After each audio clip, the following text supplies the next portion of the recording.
I try to bring in my A game every day. Nothing upsets me more when I see individuals who mail it in, individuals who are just kind of going through the motions. I can't even imagine myself doing that sort of thing. And I think it's the way I was taught. If I'm being paid by my employer, that I'm going to give 100% and more in order to what? To give the best product, the best service to the people we claim that we're going to help.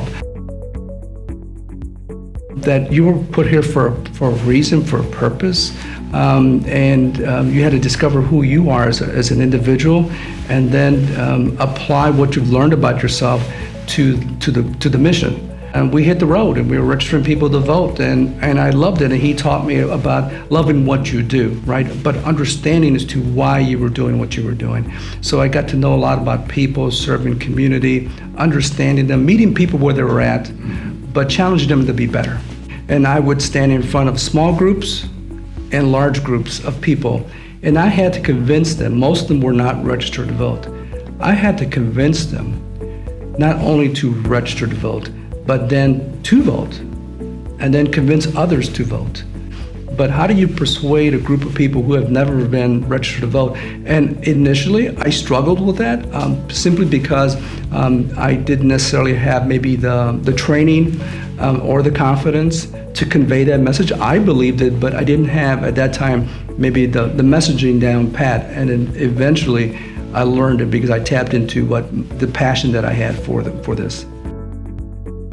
And many times that's all students need to hear. And she says, you were the only one who got the A, you need to go to college. And many times that's all students need to hear, that they can do this.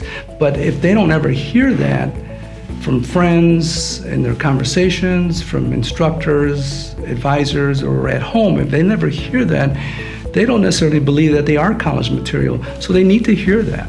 So I'll use my niece as an example. She also attended Bishop Noel Institute, went on to Notre Dame, and worked in Washington, a number of positions. But there was a part of her that wanted to come back and help community. So now she works for a social service agency and loves the work. But the population that they serve, a lot of them are from Central America or South America. Well, she learned it really quick, because when you know the culture, then you better understand that individual, then you have that connection. And she says she learned that. She began to understand more of their history and the art. She has a better appreciation of them as a people, and they love her now. And she loves what she's doing. She truly does. You need to have goals. Without the goals, you're wandering, and then what? You're losing time, you're wasting time. So goals are, in my opinion, are signs along the highway that can get you to your destination. It's essential, and I'm gonna tell you why. If you cannot master the small things like showing up on time, coming to work every day, then you cannot master the big things. An employer is not gonna give you second or third chances if you're going to constantly just can't master the small things. If you can't get up at a certain time and then be at work at a certain time, chances are your employer is not going to have that belief in you to do the bigger things. And so that is, to me, if that's something that's critical, you need to master that.